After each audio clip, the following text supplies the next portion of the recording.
आधे द्रव्यों से दूसरा जो स्नेह है वो भी बना ले, और बाद में वो दोनों आधे पके हुए स्नेह इकट्ठा करके पूरा स्नेह का सिद्धि, मिश्र का स्नेह की सिद्धि कर। क्या होता है कि जब हमें इसके करने की एक आदत नहीं होती, तब इन दोनों के पक्वावस्था का एक अंदाजा नहीं आता, और इसके कारण शायद हो सकता है दग्ध पाक हो, या हो सकता है कि उसका पाक ही पूरा ना हो। इसलिए थोड़ा जब तक हमें आदत नहीं हो जाती है, एक अभ्यास नहीं हो जाता, तब तक हमें ये अच्छा रहेगा कि ये दोनों स्नेह जितने भी बताए हैं वो त्रिवृताम त्रिफलाम, वो आधे आधे करके अलग अलग स्नेह का आधा निर्माण कर ले और बाद में दोनों इकट्ठा कर ले। उसमें जरूरी क्या है कि दोनों स्नेह की एक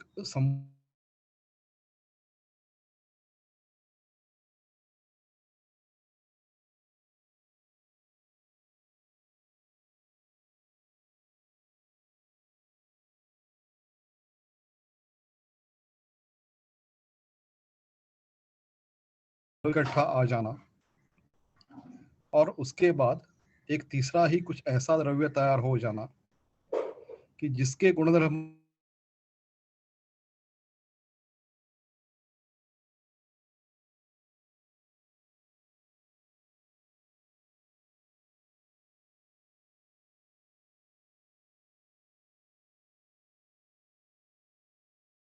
और गंधक इकट्ठा किया जाता है और उसकी कज्जली बनती है। जो कज्जली के जो गुणधर्म है वो पारद और गंधक से बिल्कुल ही विभिन्न है। लेकिन जब हम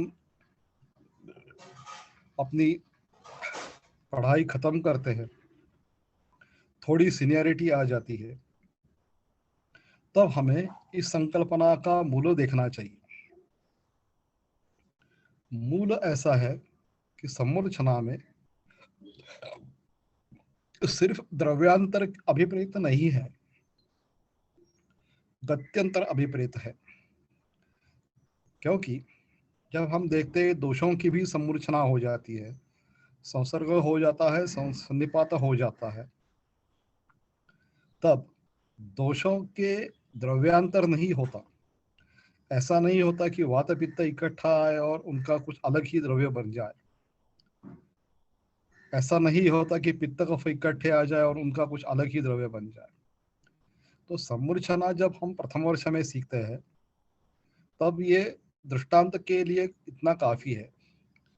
लेकिन जब हम क्लिनिकल अवस्था में आ जाते हैं, हम द्रव्य रुग्ण की परीक्षा करते हैं, तब हमें जब समझना होता है कि ये वात इकट्ठा हो गया, ये वात और ये पित्त इकट्ठा हो गए, यहाँ पे वात पित्त कफ तीनों भी दिख रहे हैं, तो कैसे दिख रहा है। तो इसलिए समूर्छना कल्पना यह बताती है कि समूर्छना में दो विभिन्न गतियों के द्रव्य इकट्ठा आ जाते हैं और उनसे कुछ अलग ही गति बनती है। अब ये फर्क देख ले कि जो हमने सीखा प्रथम वर्ष में वो ऐसा है कि पारद और गंधक के द्रव्य है, इकट्ठा आ गए, कजली बन गई। अब मैं बता रहा हूँ वो थोड़ा अलग है, और वो अलग क्या है, तो मैं बता रहा हूँ कि दो अलग अलग गतियां इकट्ठी आ जाती है और उनसे कुछ अलग ही गति बन जाती है। उदाहरण के तौर पर मैंने बहुत सारी बार बताया है, लेकिन एक सौभाग्य की बात ऐसी होती है कि हर बार सुनने वाले अलग अलग होते हैं, तो इसलिए वो थोड़ा सा मैं एक सहूलियत लेता हूँ कि वही दृष्टांत वापस बता दूं। तो जो जिन्होंने पहले सुना है उनके लिए तो वो एक थोड़ा सा पुनरावलोकन हो जाएगा, लेकिन वो पूरी की पूरी कथा ही बता देता हूँ। जब पढ़ाई कर रहा था मैं, तब मुझे ऐसा एहसास हुआ कि अरे ये कुटज और कुटकी बहुत बार इकट्ठा आ जाते हैं। तो मैंने उनको, ये मेरे पहले जो विद्यार्थी थे, उनको बता दिया कि चलो ये ले लो और ढूंढ लो कितने भी होते हैं, जितने कल्पों में कुड़ा और कुटकी इकट्ठा आए हैं ऐसे कल्प कितने हैं। तो वो ढूंढते रह गए, तब संगणक नहीं थे उस जमाने में। मैं जो कह रहा हूँ वो 1990 की कथा है, तब संगणक नहीं थे। तो भारत बशीज रत्नाकर लेकर मैंने पांचों खंडों लेकर दोनों को बिठा लिया और बोला चलो ढूंढते रहो अभी। तो वो पेंसिल लेकर बैठ गए और उसके बाद वो इकट्ठा कंपाइलेशन हो गया। तो उनका एक छोटा, उनके लिए वो रिसर्च प्रोजेक्ट जैसा हो गया फर्स्ट ईयर का।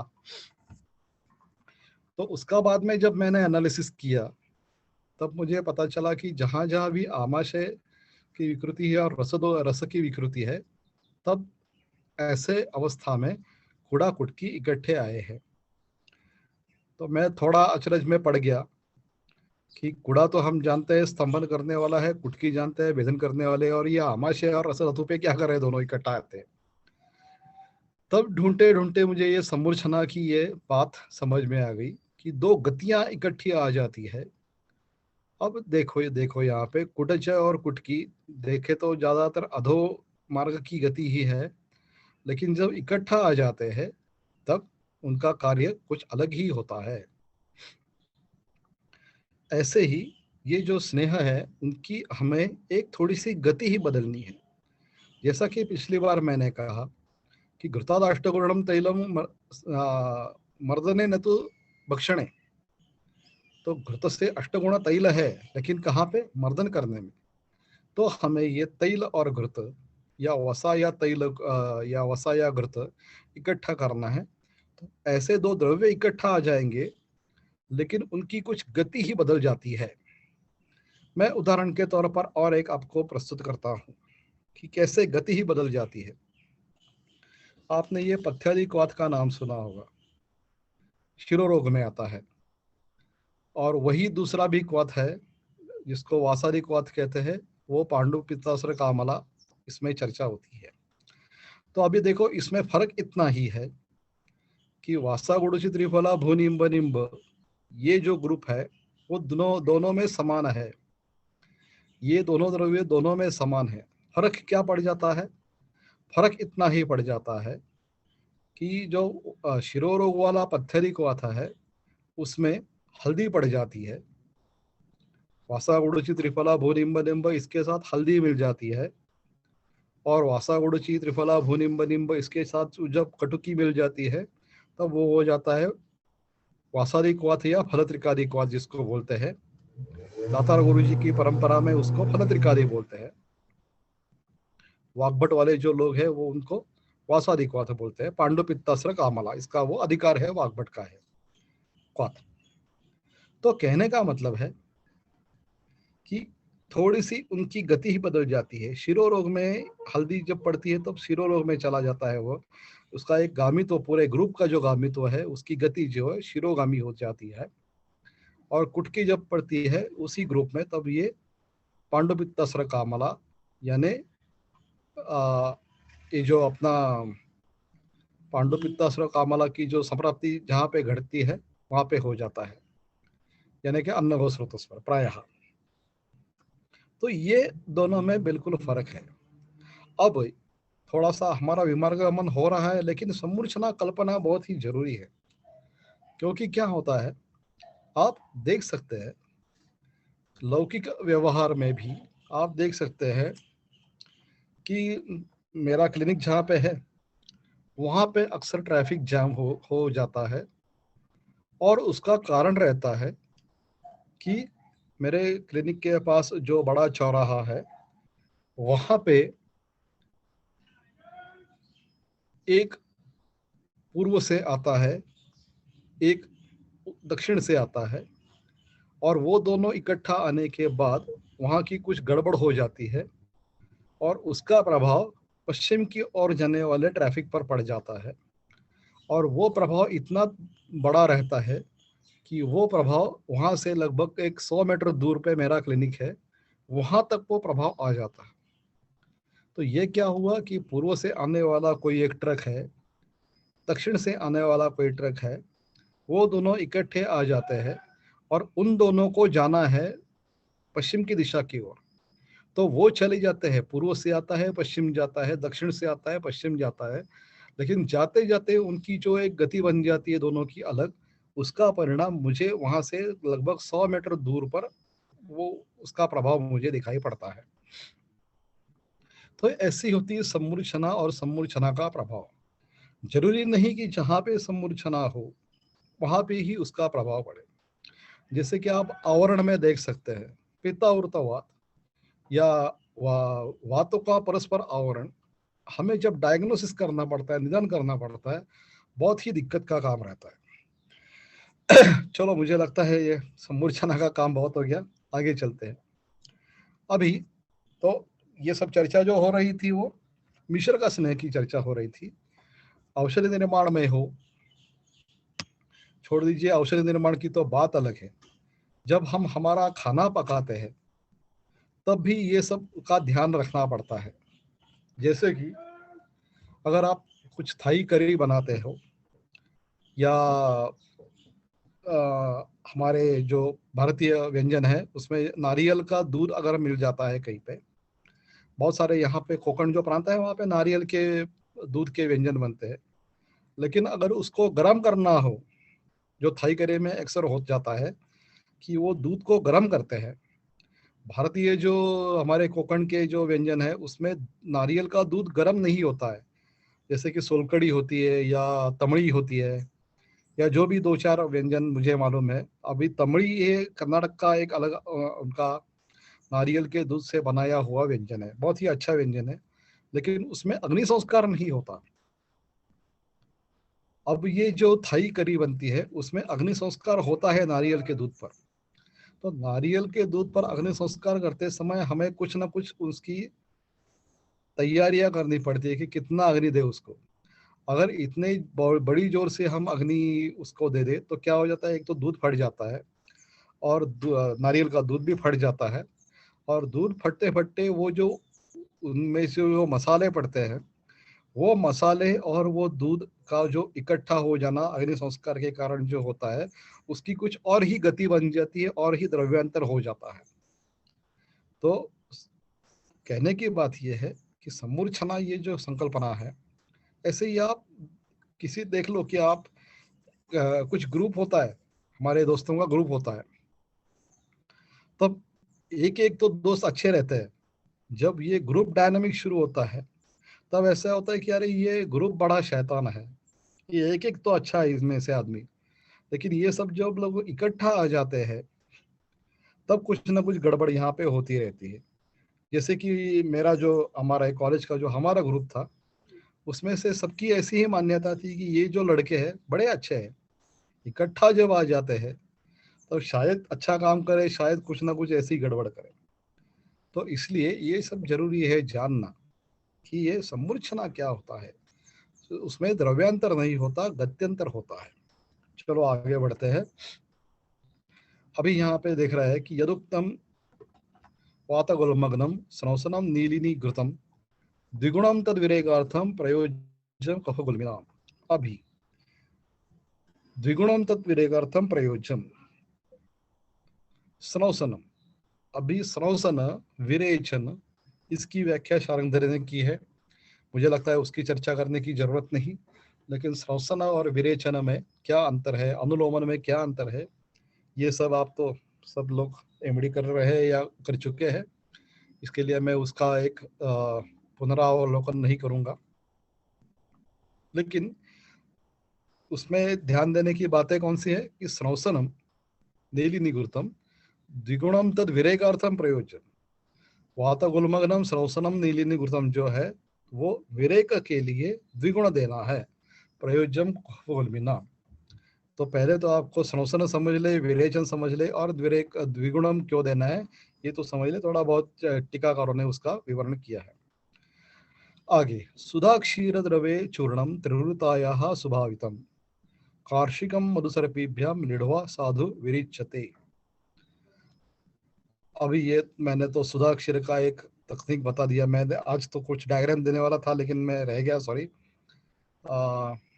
हो सकता है तो मैं कभी वीडियो रिकॉर्डिंग करने की कोशिश करूंगा। सुधा क्षीर द्रवे चूर्णम त्रिवृतायाः सुभावितम, त्रिवृत का चूर्ण को भावना देनी है। अब जो औषध निर्माण करते हैं उनके लिए थोड़ी सी बातें करना जरूरी समझता हूँ। भावना देने की अलग अलग पद्धति है। तो भावना जब देते हैं तब ऐसा है कि वो जो चूर्ण है वो पूरा गीला होना चाहिए, पूरा का पूरा गीला होना चाहिए, और उसके बाद उसको रगड़ा लगाते हैं। एक बात तो ये है, अभी दातार गुरु जी के जो विद्यार्थी है उनका ऐसा अनुभव है कि दातार गुरु जी जब कोई ऐसी भावना देते थे तब ऐसा करते थे कि वो सब चूर्ण बिल्कुल गीला करके, सिर्फ आर्द्र नहीं गीला करके ऐसे पूरे कड़े धूप में छोड़ देते थे, और उसको बोलते थे यही भावना है उसकी। तो ये दो अलग अलग बातें हैं। अभी यहाँ पे हमें कौन सी करना पड़ेगी, क्योंकि त्रिवृत का चूर्ण को अगर आप सुधा क्षीर द्रव से रगड़ने लगे तो आपको त्रिवृत के कम से कम 3 4 5 गुना उसका सुधा क्षीर लगेगा। इतना तो मिलना बिल्कुल असंभव है। या तो आपको क्वाथ लेना पड़ेगा, नहीं तो क्षीर सुधा क्षीर का और ये त्रिवृत का चूर्ण इकट्ठा करके थोड़ा उसका पेस्ट बना के ऐसी भावना देनी पड़ेगी। कार्षिकम मधुसर्पिभ्याम लिडवा साधु विरिच्यते, मधुस और सर्पी के साथ लेना है, साधु विरिच्यते। अभी ये जो मैं कह रहा था कि ऐसे मधुसर्पी जो है वो भी विष उत्तम बताया गया है, विष स्वरूप बताया गया है, लेकिन यहाँ पे उनका सम्मूर्छना जब हो जाती है, इकट्ठे जब आ जाते हैं, तब उनकी अलग ही गति बन जाती है। ठीक है, तो ये भी एक दृष्टांत आपके लिए है कि मधुसर्पिभ्याम लीढ़वा, लीढ़वा लेहन करना है, चाटना होगा। चलो आगे चलते हैं।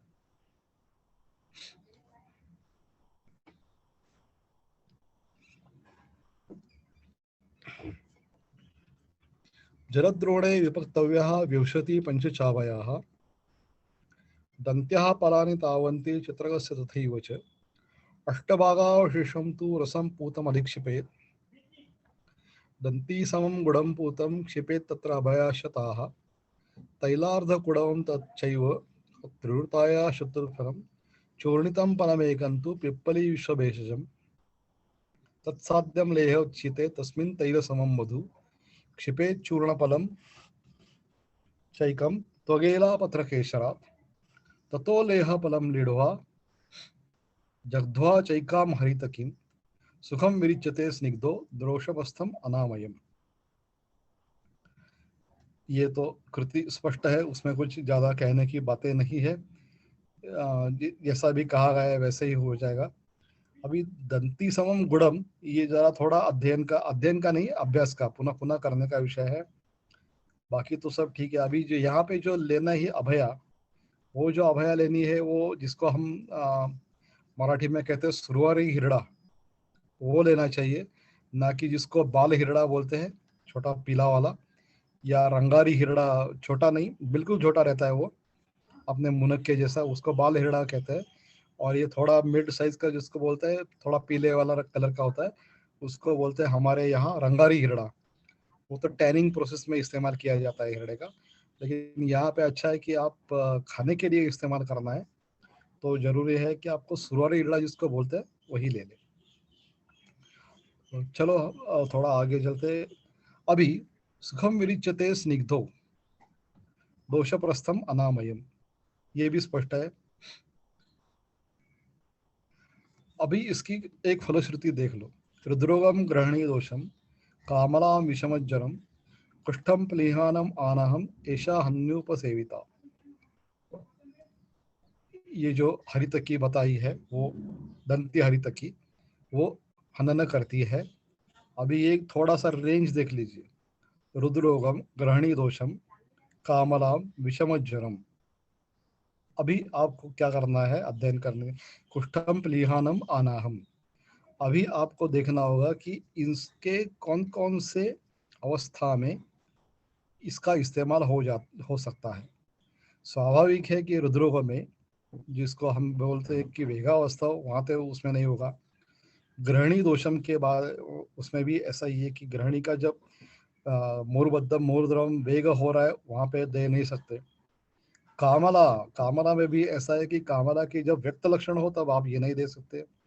विषम ज्वर का भी जब वेग हो तब नहीं दे सकते।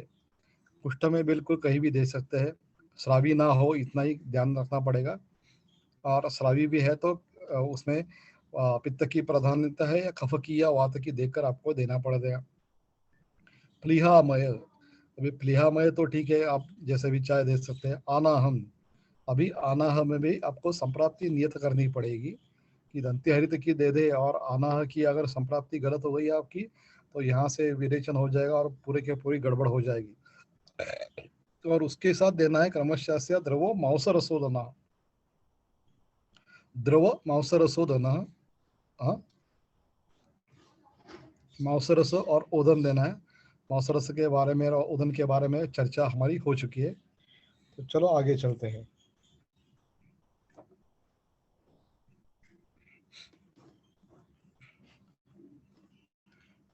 सिद्धः सिद्धिषु क्षन्ते निरुहाः कफोल्बिनाम् अरिष्टयोगः सिद्धाश्च ग्रहणी अर्षश्च चिकित्सते। अभी जो सिद्ध है, सिद्ध है का मतलब है कि उसमें कुछ चर्चा करने की जरूरत नहीं है। अभी ये थोड़ा सा हमारे अध्ययन के लिए एक थोड़ा सा लोगों की एक उसमें आशंका रहती है कि ऐसा उन्होंने कह दिया कि आप तो प्रमाण से सिद्ध है कि तो हम क्या उसका अध्ययन नहीं करेंगे, ये ऐसे कैसे आयुर्वेद की भूमिका है। तो एक कैसा कहने का मतलब है कि यद्यपि ये सब आप्त प्रमाण से प्रमाणित है तो उसमें शंका लेने की जरूरत नहीं है।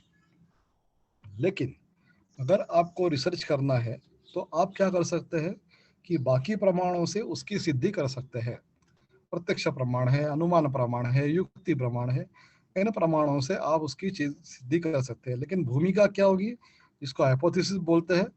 तो हाइपोथेसिस में आपको इसका काम होता है कि नहीं होता है ऐसा नहीं देखना है, तो इसका काम होता है क्योंकि ये प्रमाणित है।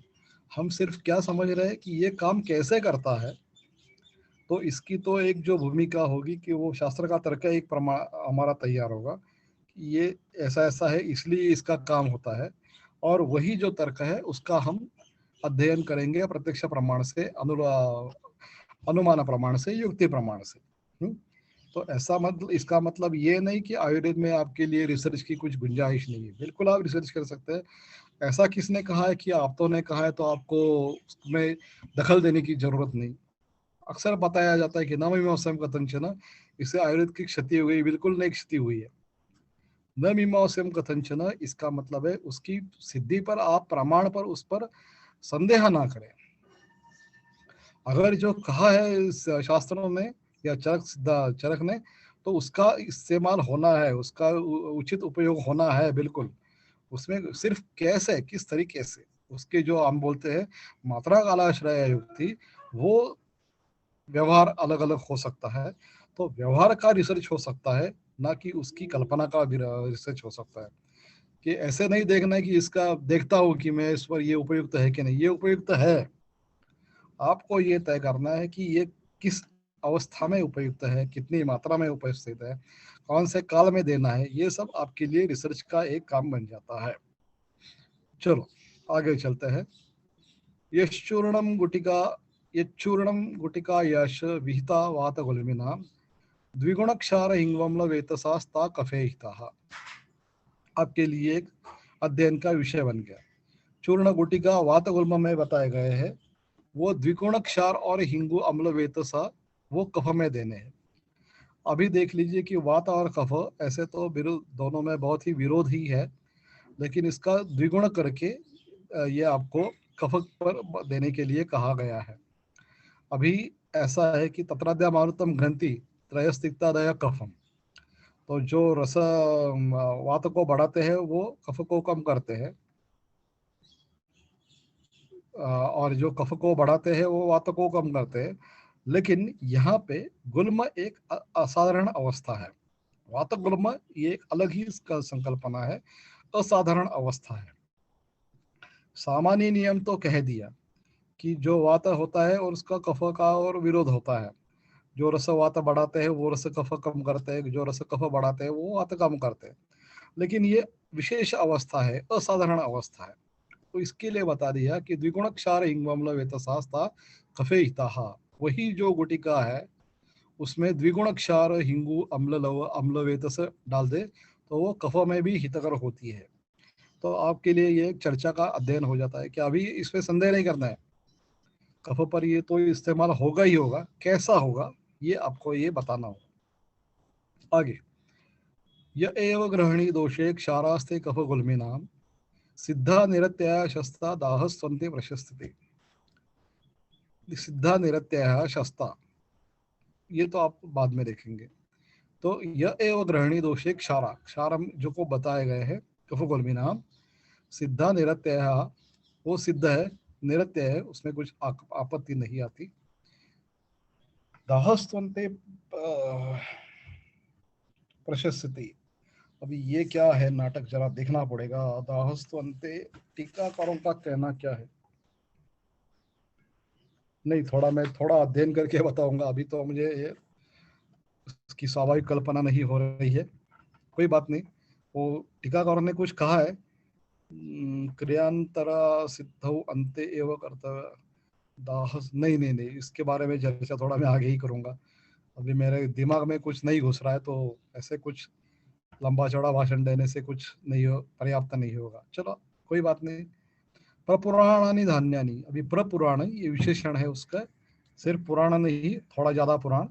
जांगला मृग पक्षिणा कौलुत्थो मुद्गयूषस्य पिप्पल्या नागरस्य च शुष्कमूलक विश्वस्य बिल्वस्य वरुणस्य च चिरविनवाङ्कुराणाञ्च यवान्याश्चित्रकस्य च बीजपूरक हिंगवम्ल वेतस क्षारदाड़ीमयी तक्रेण तैलसर्पिभ्याम व्यंजनानि उपकल्पयेत्। अभी इसको मराठी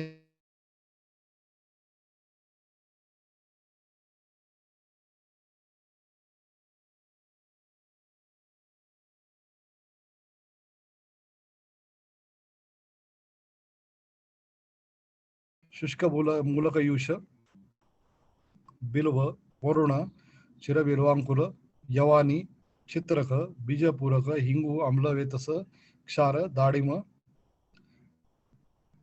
तैल सर्पी, इनके साथ अभी तैल और सर्पी इकट्ठा करके आपको एक तो या तो तक्र को तड़का लगाना है, नहीं तो ये सब इकट्ठा करके जैसे कढ़ी बनाते हैं वैसे कढ़ी भी आप बना सकते हैं। व्यंजनानी उपकल्पित, व्यंजनानी, व्यंजनम नहीं है, व्यंजनानी, तो आप अलग अलग से कह सकते हैं कि तक्र को आप तो इसको तड़का लगाए, नहीं तो जैसे कढ़ी बनती है उसकी उस तरीके से कढ़ी बना ले। अब कढ़ी बनाते समय आपको ध्यान रखना पड़ेगा, यहाँ तैल भी है, सर्पी भी है और क्षार भी है, तो ये कहीं उफान ना आ जाए, ये ध्यान रखना पड़ेगा। अगर आपको तड़का लगाना है तो स्वाभाविक है कि आप पहले तैल और सर्पी इकट्ठा करें, उसको गर्म करें, ये उसमें ये थोड़ा सा गैस बंद करके ये सब जो मसाला है उसमें डाल दें, और उसके बाद उसका तड़का जो आ जाएगा उसमें आग न लग जाए इतना ही उसको गर्म करें, और उसके बाद तकर को उसके वही जो आपको तड़के वाला है वो पूरा का पूरा उसमें तकर में डुबो दे, ताकि उसका एक अच्छा तड़का लग जाए। तड़का लगने के बाद आपको तुरंत ये घुल मिलना होगा, नहीं तो ये तकर में जो नवनीत होता है वो इतना गर्म तड़का लगने से थोड़ा अलग हो जाता है, घुल मिल नहीं जाता। तो जब आप तड़का लगाओगे तब जैसे वो आपका जो उपकरण रहता है, उपकरण पूरा डुबो के तुरंत घुलने का काम आपको करना होगा। तो ये दो तरह के, और मुझसे ज़्यादा तो आप यहाँ पे जो बहनें हैं या लड़कियां हैं वो ज़्यादा जानते होंगे कि व्यंजनानी क्या क्या हो सकती है। तो चलो आपके लिए एक और अध्ययन का विषय बन जाता है कि सिद्ध तक्र कैसे करना है। तो ये मुझे क्या लगता है कि अगर आप, मैं देता हूँ लोगों को, आप भी देना की शुरुआत कर दो, कि पेशेंट को आप अगर रेसिपी दे दें घर में करने के लिए, तो उसका थोड़ा ज़्यादा असर उन पर अच्छा असर हो जाता है। तो ये जो है अभी तक्र की व्यंजनानि उपकल्पयित, आप अपने दिमाग से उसकी एक विकल्प बना करके, उसकी एक अच्छी तरह से विकल्प बना करें कि आगे ये तैक्रेण तर्प सर्पिभ्याम व्यंजनानि, इसी श्लोक का आपको विस्तार करना है। तो यही ये जो है शुष्क मूलक यूष बिल्व वरुण, इसका सबका एक सिद्ध तक्र या तड़का वाला तक्र या कढ़ी, इसकी अगर आपको बनानी है तो आप 1 2 3 4 5 उसमें जितने भी व्यंजन बनते हैं आप उसमें तैयार कीजिए, और उसकी विकल्प बना करके पेशेंट को दे दीजिए कि इस तरीके से आपको खाना है, इस तरीके से आपको खाना है। तो आपके लिए ये बड़ा अच्छा एक काम बन जाता है, और उस पर लिखन लिखन जो करेंगे आप, वो किसी आर्टिकल यहाँ पे प्रस्तुत कीजिए। चलो आगे चलते हैं। पंचमूली श्रुतम तोयम पुराणम वारुणी रसम कफल गोलमी पिबेत काले जीर्णम माधविका। तो वारुणी और माधविक दोनों भी मध्य के प्रकार है। मेरा ज्यादा अध्ययन उसमें नहीं है, तो इसके लिए वहां पे चर्चा नहीं कर सकता मैं। यवानी चूर्णितम तक्रम बिडेन लवणीकृतम। अभी यहाँ जो शब्द प्रयोग किया है कि लवणीकृतम, वास्तविक तक्र जो है, तक्र या मधुर या किंचित अम्ल होता है, लेकिन यहाँ पे उन्होंने बताया है कि तक्र ये व्यक्त लवण करना है, तो उसकी मात्रा आपके लिए स्पष्ट हो जाती है। भिड लवण से बिडेन लवणीकृतम, तो लवण रस का इतना प्रभुत्व होना। वैसे भी लवण रस जो है बाकी सब रसों का अभिभव करता है, लेकिन यहाँ पे विशेषतः बताया गया है यवानी चूर्णितम तक्रम। तो यहाँ पे आपको बिडेन लवणीकृतम, लवण रस का इतना तो स्वाभाविक है। अगर इतना आपने लवण बनाया है तो आप ऐसे ही बोल नहीं सकते कि एक गिलास पूरा का पूरा ले लो और एक ही घुट में पी जाओ। आपको बोलना पड़ेगा थोड़ा थोड़ा, एक एक चम्मच ले लो, क्योंकि उसमें इतना जो लवण व्यक्त होगा, तो आपको अगर झटके से आप पी ले तो वो पूरा का पूरा वमन हो जाएगा। इसलिए थोड़ा थोड़ा लेना पड़ेगा। उसकी मात्रा भी आपको ये लवणीकृत शब्द से आपको तय करनी पड़ेगी। उसके क्या बताया है, पिबेत संदीपनम वात कफ मूत्रानुलोमनम। अभी संदीपन है, वात कफ मूत्र का अनुलोमन है, तो उसकी एक अवस्था स्पष्ट हो जाती है। तो संदीपन है, इसका मतलब आपको किस काल में प्रयुक्त करना है। वात कफ मूत्र का अनुलोमन करना है, इसका मतलब आपको कौन से काल में प्रयुक्त करना है। ये सब चर्चा उसकी हो जाती है। चलो आगे चलते हैं।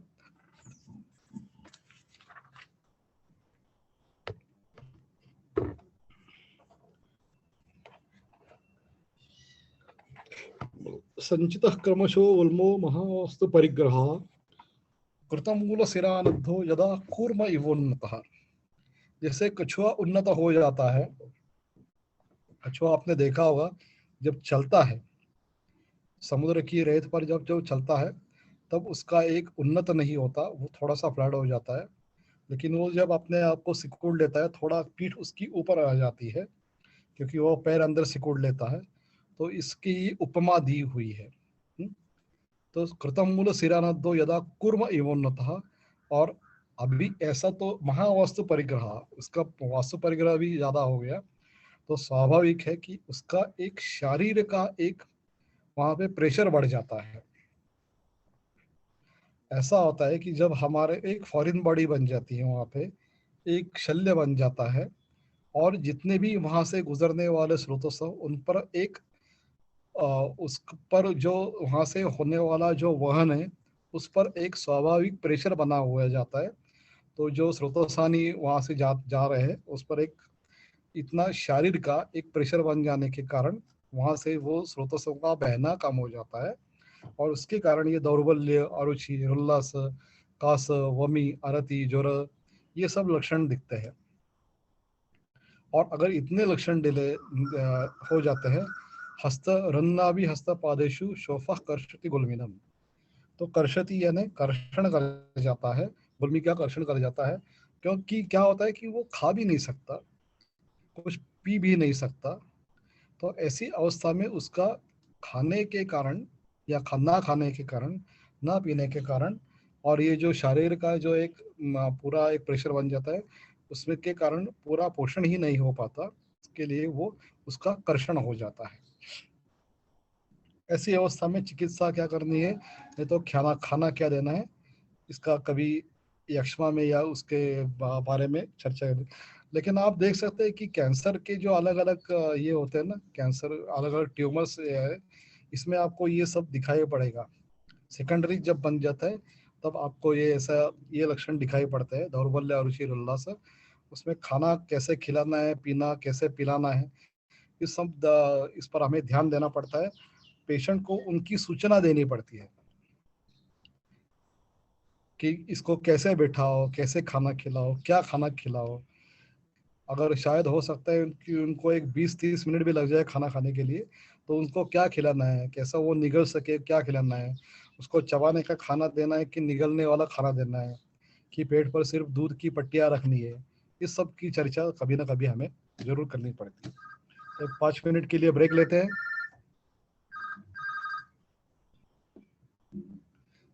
एक 5 मिनट के बाद वापस आ जाएंगे।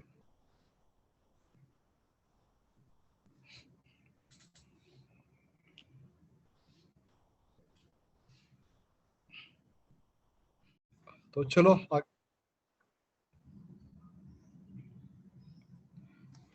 आगे चलते हैं। तो अब हमने देख लिया कि गुल्म में जो महावास्तु परिग्रह, जिसमें शारीरिक की व्याप्ति ज़्यादा बढ़ जाती है, ऐसे में उसका एक प्रेशर ही बढ़ जाता है।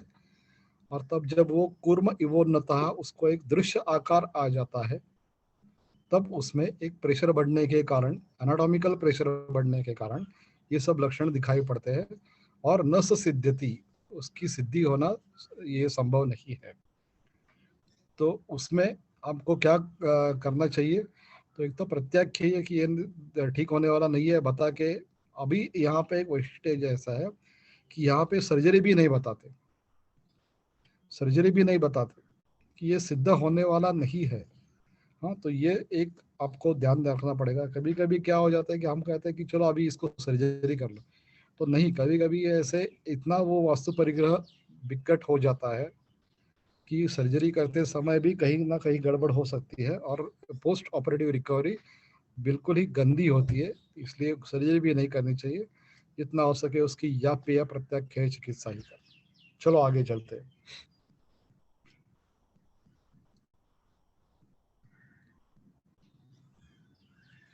अभी ये एक अलग बात कही है, रौद्रस्य च गुल्मस्य गर्भकाल व्यतिक्रमे स्निग्ध शरीराय दद्यात् स्नेह विरेचनम। रक्त का गुल्म जब होता है तब उसकी चिकित्सा कब करनी है? काले व्यतीते दशमे चिकित्सा, दशम मास होने के बाद।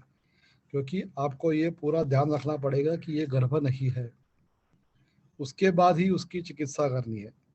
अभी मेरा तो अनुभव नहीं है इसकी चिकित्सा का, इसलिए जितना भी एक ग्रंथों में दिया है उसकी पर मैं चर्चा करूंगा, ना कि मेरा कुछ खुद का चिकित्सा का कुछ अनुभव इसमें नहीं है। स्निग्ध सिन्न शरीराय तद्यात् स्नेह विरेचनम, स्नेह युक्त विरेचन देना है। अभी यहाँ पे जो एक बात बताए गए, पलाक्ष क्षार पात्रे द्वे द्वे पात्रे तैल सर्पिशो हो गुल्म शैथिल्य जननीम पक्वा मात्राम प्रयोजयत। अभी ये जो बता गया है इतना आसान बिल्कुल काम नहीं है। पलाक्ष का क्षार छोड़िए, पलाक्ष का पानी भी आप तेल और सर्पे में डाल दे तो इतनी दिक्कत हो जाती है बनाने में। तो ये आपको बहुत ही धीरे धीरे धीरे से काम करना पड़ेगा। प्रभिद्येत यद्येवं दद्यात् योनि विशोधनम, अगर इससे काम नहीं हो जाता तो योनि विशोधन देना है, विशोधन देना है। क्षारेण युक्तम पललम सुधा क्षीरेण वाकुना, पलल यानी मांस। अभी मांस तो जो देना है आपको उसकी तय कैसे करना है वो सूत्र स्थान में बताया गया है, उसकी चर्चा हम वहां पे करेंगे। अभ्याम व भावितान दद्यात योनौ कटुक मत्स्यकान। अभी ये कटुक मत्स्य नाम है, शफरी नामक का एक मत्स्य होता है। मुझे लगता है जो शफरी का, अभी मैंने जरा थोड़ा अध्ययन नहीं किया है, लेकिन शफरी मत्स्य बहुत ही अच्छा मत्स्य होता है। वो योनौ दद्यात कटुक मत्स्यकान, उसके एक थोड़ा कट करके उसकी ये पे मैंने कभी सुना भी नहीं है, कभी किया ही भी नहीं है। वराह मत्स्य पित्ताभ्याम लक्तकान व सुभावितान, लक्त का यानी बोली भाषा में जिसको चिंदी कहते हैं, वस्त्र के टुकड़े, उसको भावना देकर वराह मत्स्य पित्ताभ्याम, वराह और मत्स्य की पित्त की भावना देनी है उसको। अभी मत्स्य का तो पित्त मिल सकता है, लेकिन वराह का मिलना थोड़ा दिक्कत है। अधोहरैश्च ऊर्ध्वहरैर्भावितान् वा समाक्षिकैः किण्वं वा सुगुणक्षारम दद्यात् योनि विशोधनम, योनि का विशोधन करने की यहाँ पे एक मार्ग का क्रमण किया करने के लिए बताया। रक्तपित्तहरम क्षारम लेहयेत मधुसर्पिषा। अभी यहाँ पे जो कहने थोड़ा पहले की बात करते हैं कि मत्स्य डायरेक्ट मत्स्य योनौ दद्यात् कटुक मत्स्यकान लक्तकान वा सुभावितान, ये थोड़ा अलग बात है। ऐसे कभी तक मैंने देखा नहीं है, सुना भी नहीं है। लगता का ठीक है तो उसकी भावना देकर हम रख सकते हैं पिचू जैसा, लेकिन ये जो है कुछ अलग ही बात है, देखा नहीं है मैंने, सुना भी नहीं। तो चलो आगे चलते हैं। रक्तपित्तहरम क्षारम लेहयेत मरुसर्पिषा। रक्त पित्त हर जो क्षार बताया है, जैसे कमल का क्षार है या ऐसे ही कुछ बाकी क्षार है, वो मधुसर्पिषा ले है, वो भी ठीक है। लशरम मदिरा मदिराम तीक्ष्णा मत्स्या च अस्सी प्रदापयेत्। अभी यहाँ पे मैं देख रहा हूँ कि बार बार मत्स्य का एक उपयोजन किया गया है। तो ऐसा है कि मत्स्य परम क्लेदकरः, परम क्लेदकरः मत्स्य। तो अभी यहाँ पे एक जो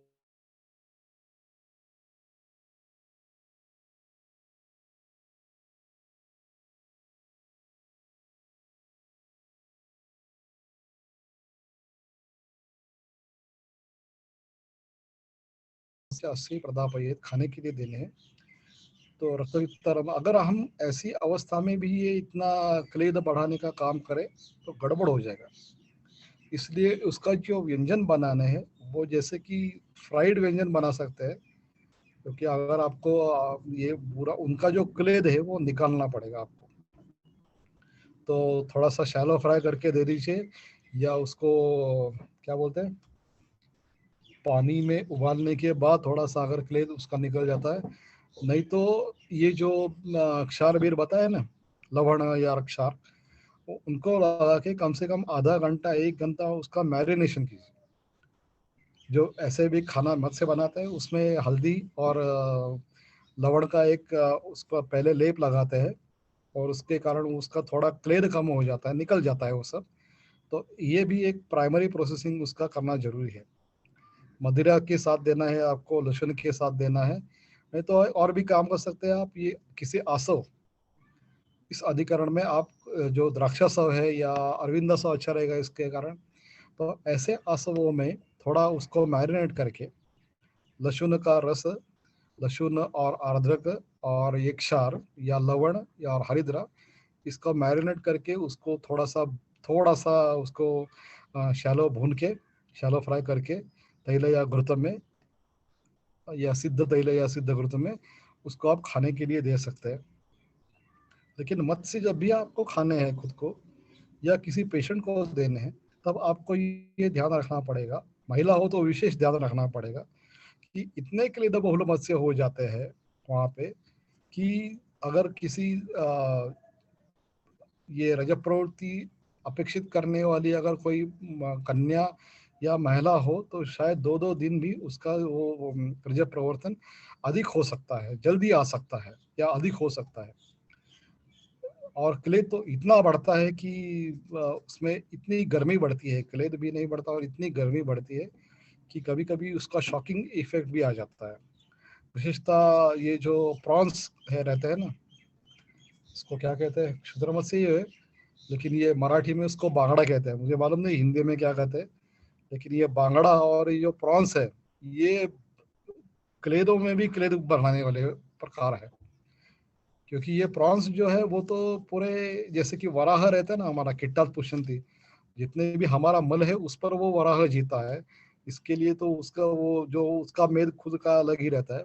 वैसे ही ये जो प्रॉन्स रहते हैं, वो प्रॉन्स इतने मल पर जीते हैं, समुद्र का या नदी का जितना भी मल हो वो खाकर वो जीते हैं।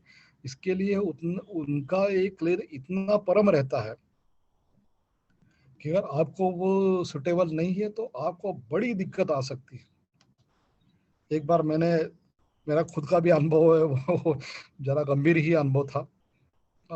एक मेरे पेशेंट ऐसे ही फोन किया और आ गए, तो उन्होंने सिर्फ दरवाजा खोला और मैंने कहा आ गए फ्रांस लेके बैठो। तो उन्होंने कहा कि डॉक्टर साहब पहले तो मैं आपके चरण छूना चाहता हूँ। मैंने कहा क्यों भाई?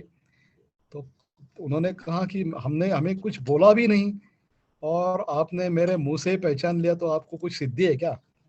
मैंने कहा सिद्धि नहीं है, लेकिन प्रॉन्स का एक इतना परिणाम कैसे हो जाता है मुझे मालूम है।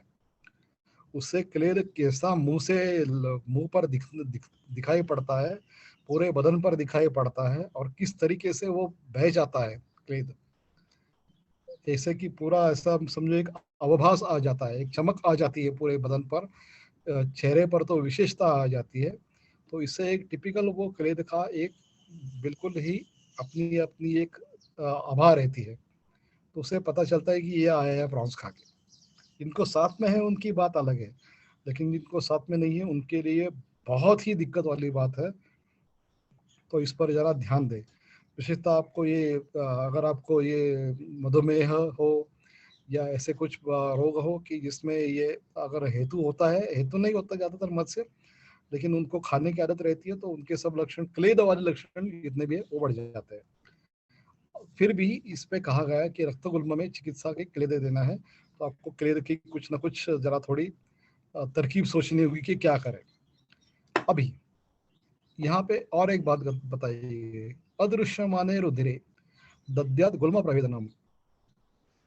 अभी ये अदृश्यमान रुधिर यानी कि जैसे हमारे लंग्स में रहता है ना, कि लंग्स का जो रुधिर रहता है हमारे उरा में, वो दिखता नहीं है, तो शायद गुल्मा भी ऐसा ही दिखता होगा।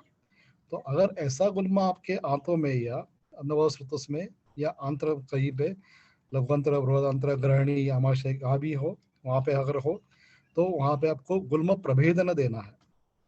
और उसके बाद प्रवर्तमाने रुधिरे, अगर रक्त भाव गुल्म में रक्त बह जाता है, तो मांस रसोदन देने को कहा है। मांस रसोदन देना है, ब्रूहण हो जाता है। अच्छा, घृत तैलेन च अभ्यंगम पानार्थम तरुणीम श्राम।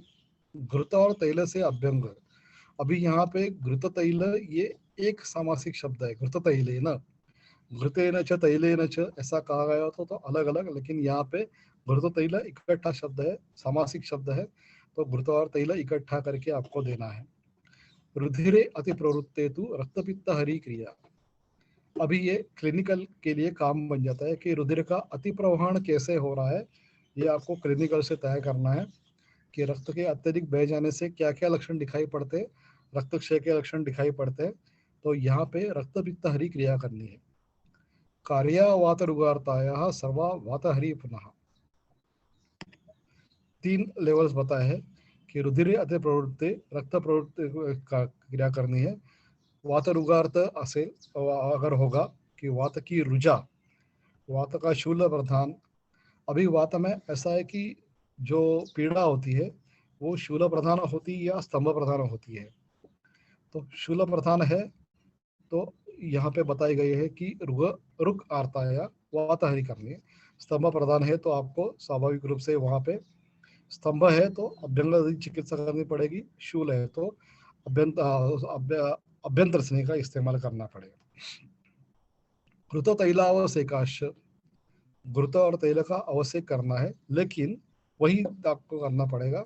अगर शोष प्रधान या वृक्ष प्रधान है तो अलग चिकित्सा हो जाती है, वहाँ पे आपको घृत का इस्तेमाल अभ्यंतर करना पड़ेगा। और अगर स्तंभ प्रधान है तो तेल का इस्तेमाल बाहर से करना पड़ेगा।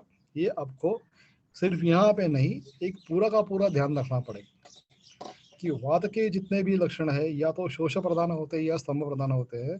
शोष प्रधान है तो आपको घृत या वसा या मज्जा, अभ्यंतर, शायद तेल भी, लेकिन अगर स्तंभ प्रधान है तो आपको बाहर से ही ज़्यादा चिकित्सा करनी पड़ेगी। घृत तैलाव सेकांश तित्तिरिश्चरणायुधान। अभी ये जो पक्षी प्राणी बताए हैं उनका अध्ययन कैसे करना है मैंने तो पहले ही कह दिया है। सुराम सवंडा पूर्वम व पानम अम्लस्य सर्पिषः प्रयोजे उत्तरम व जीवनीयेन सर्पिषः अतिप्रवृत्ते रुधिरे सतिक्तेन अनुवासनम। यहाँ पे प्रवर्तमाने रुधिरे, रुधिरे अति प्रवृत्ति तो रक्तपित्तारी क्रिया यदि अधिकरण चल रहा है, लेकिन वहां पे वापस बताते हैं सामान्य चिकित्सा करने के बाद सत्तिक्तेन अनुवासनम भी देना है। अति प्रवृत्ति रुधिरे, अगर अति प्रवृत्ति रुधिर हो जाता है तो अनुवासन सतिक्त देना है आपको। चलो, खत्म होने को आ रहा है सभी, आगे देखेंगे। तत्र श्लोकः, अभी इस श्लोक का थोड़ा सा एक सारांश यहाँ पे हो जाता है। स्नेह स्वेदा सर्पी वस्तिश्चूर्णानि व्रणम गुटिकाः वमन विरेक्षो मोक्षा क्षतस्य वातगुल्मवताम् सर्पिः सत्सिद्धम क्षीरम प्रसनम निरोहाश्च। अभी तो ये श्लोक ही है, सिर्फ मैं पढ़ता हूँ।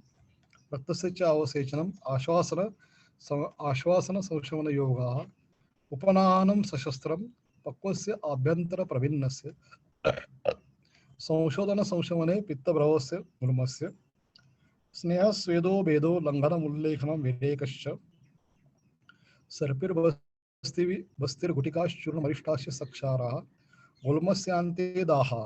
अभी ये जो मैंने बता दिया कि थोड़ा ये मुझे थोड़ा देखना पड़ेगा, कि मुझे याद था कि ये गुल्मस्य अंते दाहा, और वहाँ पे दाह वो जरा थोड़ा मुझे देख के मैं कभी अगली जब भी फुर्सत मिलती है तब थोड़ा आपको बता दूंगा। गुल्मस्य अंते दाह कफयस्य अग्रे अपनीत रक्तस्य गुल्मस्य रौदिरस्य क्रिया कमा स्त्रीभवस्य उक्ता पथ्यान्नपान सेवा हेतूना वर्जनम यथा संच नित्यम चाग्नि समाधि स्निग्धस्य च सर्वकर्माणि हेतुर्लंगम सिद्धि क्रियाकर्म साध्यता न योगा क्या है।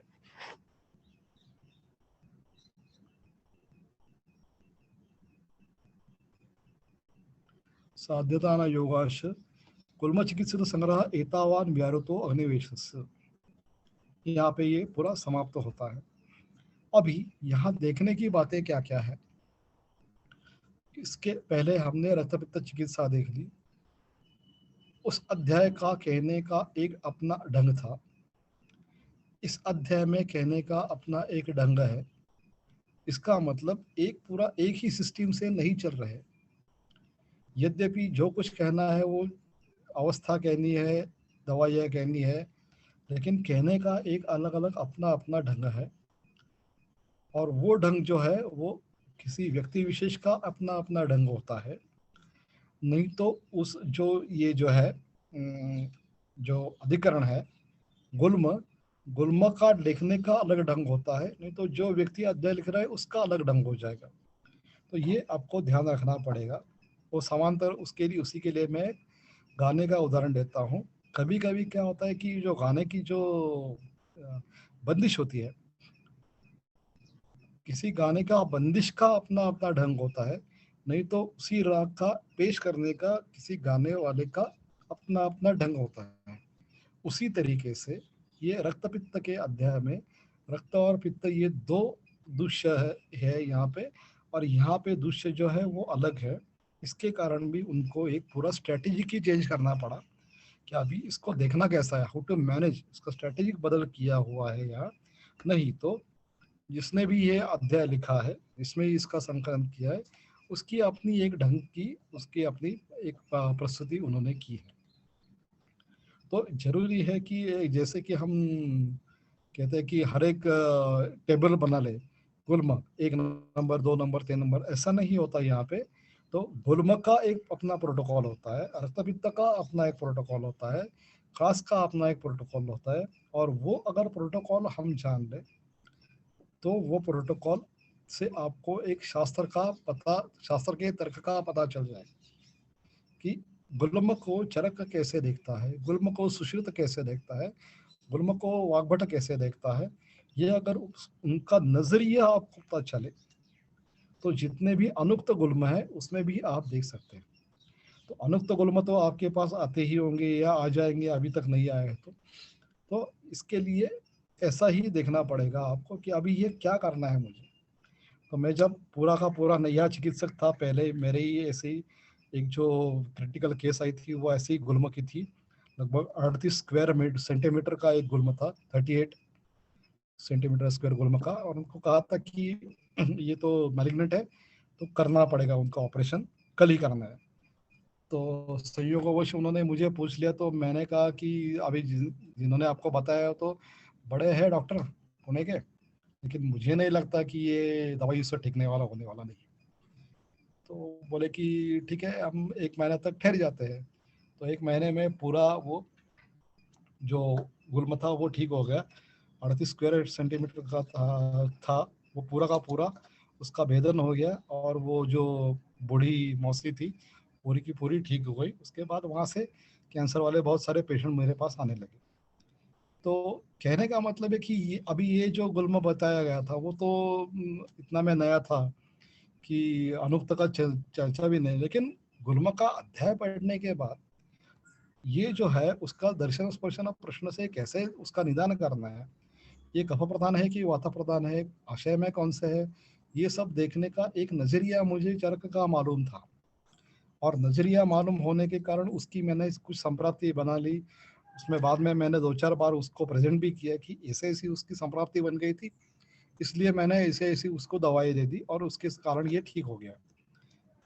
तो ऐसा है कि एक अगर आपको नजरिया पता चल जाए कि गुल्मक को अप्रोच कैसे होना है, तो ऐसे अप्रोच होने से आपका एक थोड़ा सा एक शास्त्र का तर्क अगर बढ़ जाए तो आपको प्रैक्टिस में उसकी सहूलियत हो जाती है। तो अभी इस यहाँ पे अगर आपको कुछ सवाल पूछने हैं तो अभी नहीं, आप भेज दीजिए मुझे सवाल, तो उस सवालों का जवाब या तो अगले लेक्चर में हो जाएगा, नहीं तो अगले लेक्चर में अगर कुछ पर्सनल सवाल है तो मैं उसका पर्सनल आपको उसका मैसेज करूंगा, नहीं तो आप फ़ोन भी कर सकते हैं, कोई दिक्कत नहीं।